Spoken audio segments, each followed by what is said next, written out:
Machoka bende wantiere mbui Ramogi TV pani nyiso wa pachi kotendwe gi mago mwai kono wacha kod midhiero motimore Homa Bay. Nyithindo 4 dhi nyime gi yudo thieth e kar od thieth maduong' ma Homa Bay bang' wuon gi miyo gi sum kae to chuogi gi pala e odgi mantiere center Manyagore East Kochia sub county Marangwe. Odhiambo manyoro nyithindo go Mario kuomgi gin Rude yawuoyi ma jo higni 3 kod nyiri 2 ma jo higni 5 kod 9 ngima gi sani e kinda kuru gasumbi kaluwore gi adhonde maricho mag pala mane giyude bundigi kod pek mar kwiri mane wuon gi omiyogi. Kario kuomgi to rwaki e kar jotuo machuny gi gudo kata ICU.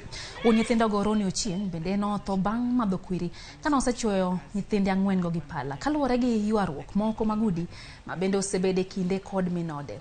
Minode Monica Ndeda wacho ni wuon pargi osebedo gi achiedh nade mapek nyaka ne tich rum ne boma Kisumu kendo osebedo ka obwogo mar kao oko ngimane kod ngima familia mare.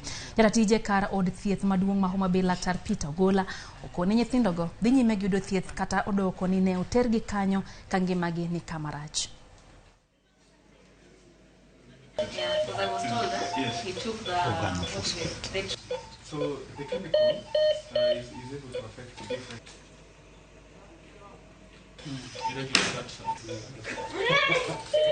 Alikuwa na shida na alisimamishwanga kazi venye alikuwa anafanya United, lakini all along hajakuwa na kazi na pia anajidunga.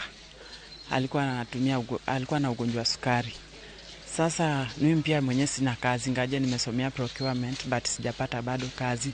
Sasa tulikuwa na difficulties ya kuishi ya chakula. Sasa ndio alikuwa anataka tukufe wote. Sasa akajaribu anihande mimi. Sasa venye alikuwa anataka nianze na mimi nikatoroka. Nyoro udhiambo ne wayudo nyithindo 4 matindo tindo, nyiri 2 gi jowuoyi 2 ma iwacho ni wuon gi ne emanoe ochuoyo. Gima beth wuon gi owinjo ni sum mane en be nyaka beno madho kende notho kuma ne dala Kochia kuma ne giaino. Hali gi bi ok ber to aneno ka wan gi geno ni gibo dhi maber.